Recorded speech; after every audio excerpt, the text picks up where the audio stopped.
এতদিন প্রশাসনের কেউ তাকায়নি, ভয়ে ডিসি ইউনো অফিসের কেউ যায়ও নিয়ে পথে।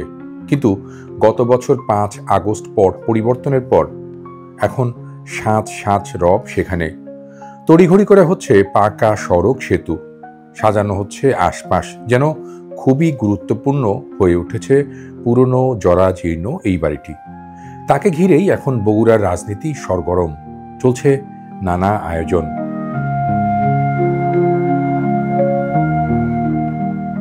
হ্যাঁ, বলছি বাংলাদেশের শহীদ প্রেসিডেন্ট জিয়াউর রহমানের গ্রামের বাড়ির কথা। বগুড়ার গাবতলী উপজেলার নসিপুর ইউনিয়নের বাগবাড়িতে আছে যা। অবশ্য স্থানীয়দের কাছে এর পরিচিতি তালুকদার বাড়ি নামে। আজ আমরা ঘুরে দেখব সর্বশ্রেষ্ঠ বাঙালির তালিকায় থাকা জিয়াউর রহমানের শৈশব কৈশোরের স্মৃতি বিজড়িত সেই বাড়ির সদর অন্তর।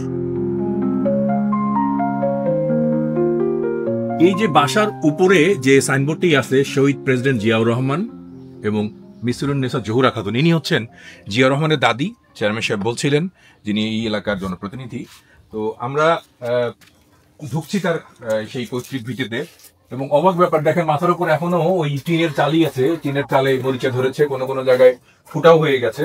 এবং এই টিনের ঘরগুলোও তো অনেক পুরোনো, সেই আপনার আমাদের জন্মেরও আগে বা বহু আগে থেকে এই ঘরগুলো আছে। বংশ পরম্পরায় আমার কেয়ারটেকাররা এটা দেখাশোনা করছে। এটাই হচ্ছে মূল ঘর বা বাড়ি ঘর। এটা 1895 সালে নিয়ে গেছে। আমি অনুরোধ করবো যে দেখেন, 1302 বাংলা খ্রিস্টাব্দ এবং 1895 হচ্ছে ইংরেজি খ্রিস্টাব্দ। এবং এখানে একটি বিজ্ঞপ্তিও লেখা আছে সুন্দর করে, ঘরের কি আছে, এখানে পারিবারিক ছবি আছে, বেগম খালেদা জিয়া, তার 2 সন্তান, পুত্রবধূ, নাতনিরা সহ।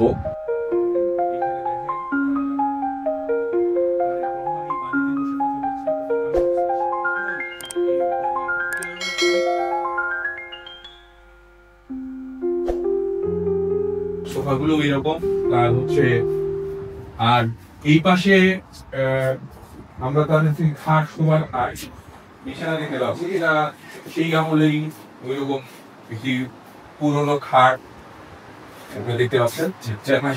বিছানা চাদর ঠিক করছে না। কিছু জিনিসপাতি ছিল এই বাড়িতে, কিছু জিনিস পুরাতন অ্যানসিয়েন্ট কিছু জিনিসপাতি ছিল, কিছু আসবাবপত্র ছিল, সেগুলো জিয়াউর রহমান মিউজিয়াম চিটাগংয়ে নিয়ে যাওয়া হয়েছে। ড্রেসিং টেবিল আছে এখানে। ড্রেসিং টেবিল, এই ড্রেসিং টেবিলের ইতিহাস হলো সেই সময় মানুষরা সংরক্ষণশীল ছিল। রাতের বেলা তাদের আয়নায় না দেখা যায়, তার জন্য এটা বন্ধ করার সিস্টেম আছে, রাতে তাদের না দেখা। ওই পাশে একটা আলমিরা, আমার তো মনে হয় এটাও বোধহয় 100 বছরের পুরানো আর কি। একজন প্রেসিডেন্ট এবং তার যে বাড়ি, একজন প্রধানমন্ত্রী তার শ্বশুর বাড়ি, সেটা কত সাধারণ হতে পারে, এটা একটা উদাহরণ কিন্তু। রাইট। সবুজ ছায়াঘেরা বগুড়ার এই গ্রামেই 1936 সালে জন্মেছিলেন জিয়াউর রহমান। তার ডাকনাম রাখা হয়েছিল কমল, যদিও গ্রামের বন্ধু স্বজনরা তাকে জিয়া নামেই ডাকতেন। বাড়ির সামনে খানিক প্রশস্ত লেকের মতো খাল, আর ওই খালের পানিতেই চলত গ্রামবাসীর দৈনন্দিন কাজ। এখন অবশ্য বাড়ি বাড়ি টিউবওয়েল হয়েছে, তবে 100 বছর আগে যেমন ছিল এখনো প্রায় তেমনই আছে পাকবাড়ি, তালুকদার পাড়া। চাকচিক্য লাগেনি। খড়ের বেড়া, টিনের চাল, পাশে মাটির পথ। গ্রামবাসীর দারিদ্রতাও খুব একটা কাটেনি। জিয়াউর রহমান প্রেসিডেন্ট, বেগম খালেদা জিয়া প্রধানমন্ত্রী থাকার সময় বাড়তি কোনো কাজ বা বাহুল্য প্রকল্প করেননি তাদের এই গ্রামে। এমনকি প্রধানমন্ত্রী থাকাকালে বেগম জিয়া, তার ছেলে তারেক রহমানও এসেছেন এ বাড়িতে। তখনও এমন সাধারণই ছিল বাড়িটি। 1963 সনে তিনি এখানে আসছে, তখন আর্মিতে এখনও যোগদান করেনি। ছোটোবেলায় আমি দেখছি, আমি তখন ক্লাস 3-তে পড়ি। 1963 সনে এখানে আসে 2 ভাই কমল এবং বকুল, এরা 2 জনে র্যাকেট খেলছে। এবং আমাদের সাথে, আমি যদিও এই গ্রামের লোক, ওনারা তালুকদার বাড়ির হিসেবে ওনারা আমাদের সাথে, আমার দাদার সাথে খুবই আন্তরিকতা ছিল ওনার বাচ্চা সাথে। বাপ যেটা ওনারা আমাদের বাড়িতে গেছে, ওনারা থাকছে, ওনারা সবাই সৎ এবং খুব মেলামেশায় গ্রামের লোকজনের সাথে খুব মেলামেশা করছে। এভাবে দেশ একটা সংসারকে পরিচালনা করতে যেরকমভাবে প্রত্যেকের সমানভাবে অধিকার, ঠিক সমান অধিকারটাই গোটা বাংলাদেশকে দেখছে ওনারা। গ্রামের প্রবীণরা জানান, এই বাড়িতেই জিয়াউর রহমান ও তার 3 ভাইয়ের জন্ম হয়। বাড়ির আঙিনা, সামনের ক্ষেতে খেলে ধুলে কেটেছে তাদের শৈশব। গ্রামের স্কুলেই পড়েছেন জিয়াউর রহমান। রাষ্ট্রপতি হবার পর সেই স্কুল দেখতে এসেছেনও। শিক্ষকদের অভাবনীয় সম্মান দিয়েছেন তিনি, যে কথা এখনো মুখে মুখে গ্রামের প্রবীণদের। জিয়া রহমান এখানে ক্লাস 3 পড়ার পর বলে গেছে। তারেক রহমানকে দেখেন না আপনারা? দেখছি কথা বলতে পারছিলেন? হ্যাঁ, সালাম দিয়েছে, সালামও দিয়েছে। ওরা ছোট তখন, তো একেবারেই ছোট। জিয়া রহমান এখানে আসার পরে তার শিক্ষক আসলো মজিবুর পণ্ডিত, তার সাথে ঘন্টা 2-2.5 গল্প করছে জিয়াউর রহমান তার শিক্ষকের সাথে। সেই শিক্ষককে আপনারা সবাই চিনতেন না? হ্যাঁ, সবাই চিনে। খুব সম্মান করছে, মানে সেই সম্মান করছে, মানে তাক বসে দিয়ে তাই বসিছে, যে 2 থেকে 2.5 ঘন্টা গল্প করছে। রাষ্ট্রপতি হয়েও গ্রামে এসে সবাইকে খুব আদর করতেন জিয়া। কাঁধে হাত দিয়ে কথা বলতেন। এলাকার জন্য কেউ কিছু চাইলে বলতেন, দেশের অন্য এলাকায় কাজ শেষ করে তারপর আমার গ্রামে করব, নয়তো এটা স্বজন প্রীতি, এলাকা প্রীতি হয়ে যাবে। জিয়াউর রহমানের বাগবাড়ি সফরের উল্লেখ করে এসব কথা এখনো গল্প করেন গ্রামবাসী।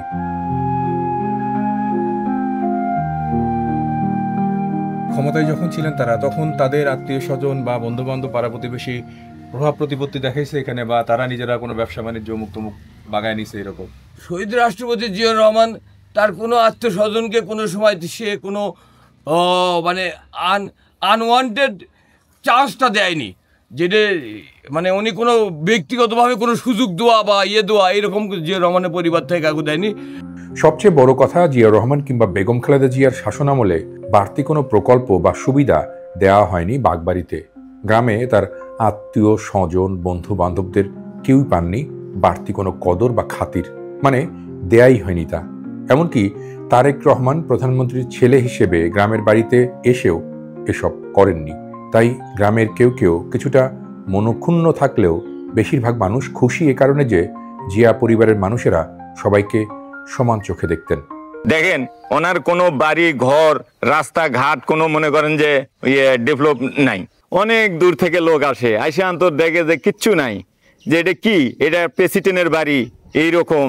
উনি বলছে যে আগে বাইরের এলাকা, তারপরে হলে আমার এলাকা। শহীদ রাষ্ট্রপতি জিয়াউর রহমান, তার স্ত্রী বেগম খালেদা জিয়া, তাদের বাংলাদেশে কোথাও কোনো জমি জমা নাই। তারেক রহমান, ওনার ব্যক্তিগত নামে কিছুই নাই। তাহলে তাদেরকে নিয়ে আমরা গর্ব করবো না, কাকে নিয়ে গর্ব করবো? বিষয়টি আসলেই চোখে পড়ার মতো। দেশের প্রেসিডেন্টের জন্মভিটে গ্রামের বাড়ি এত সাধারণ। 130 বছরের পুরনো বাড়িটি এখনও একই রকম। দোতলা 3 তলা হয়নি, ঘরে মার্বেল টাইলস বসেনি, লাগেনি এসি, একেবারে সাধারণ ফার্নিচার। এমনকি গ্রাম থেকে বাড়ির ভেতর পর্যন্ত যাওয়ার রাস্তাটিও মাটির। 3 পুরুষ ধরে সেখানে দেখাশোনা করছেন একটি পরিবার। তাদের কাছে এটাই স্বাভাবিক, এটাই জিয়া পরিবার। দাদা ছিল প্রথমে কেয়ারটেকার, তো জিয়া রহমান সাহেবকে উনি তো খাতির যত্ন করতে আসলে পরে এখানে, এবং আপনার বাবা তারেক রহমান সাহেব আসলে পরে তার খাতির যত্ন করছে, রাইট। মানে এইভাবে বংশ আমাদের এই রাজনীতিকদের এই জিনিসই আমি বগুড়াতে এসে দেখে সত্যি অবাক হয়েছি। এবং আমি আমার দুনিয়ার গল্পের দর্শকদের বলতে চাই যে আজকে এই বাড়িটি, জিয়াউর রহমানের যে বাড়িটি, সেটি কতটা সাধারণ, কতটা সিম্পল, কতটা মানে আগের মানুষের মতো করে। আমি দেখেন ছাদ, বর্গা, কাঠ সবই একই রকম আছে। কিছু কিছু জায়গায় ঐতিহ্যবাহী পরিবার, ওরা গোসল করতেন, তখন তো গোসলের ভালো সিস্টেম ছিল না, বাড়ির পিছনে পুকুর ছিল। গ্রামবাসীদের কাছেও জিয়া পরিবারের সরলতা, সাদাসিধে আচরণ বিশেষ গুরুত্ব পেয়েছে। এভাবেই দেখতে দেখতে অভ্যস্ত হয়ে উঠেছেন তারা। তাই বাড়তি ফুটানি দেখিয়ে এখানে রাজনীতিকরাও খুব একটা সুবিধা করতে পারেননি বিগত সময়।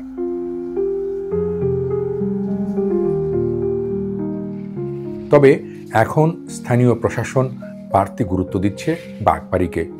তালুকদার বাড়ির সামনে দিয়ে পাকা রাস্তার কাজ শুরু হয়ে এখন শেষের পথে। দিনরাত কাজ করছেন শ্রমিকরা। ঘন ঘন পরিদর্শনে আসছেন জেলা উপজেলার কর্মকর্তারাও। বাড়িতে ঢুকছেন তারা, ঘুরে ঘুরে দেখছেন চারপাশ।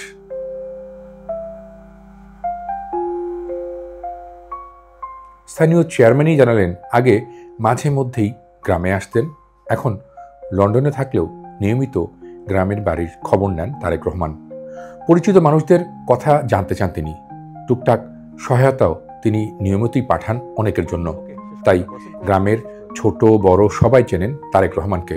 তার করা দাতব্য কিছু প্রতিষ্ঠান নানামুখী সেবা দেয় স্থানীয় দরিদ্র ও সামর্থ্যহীন মানুষদের।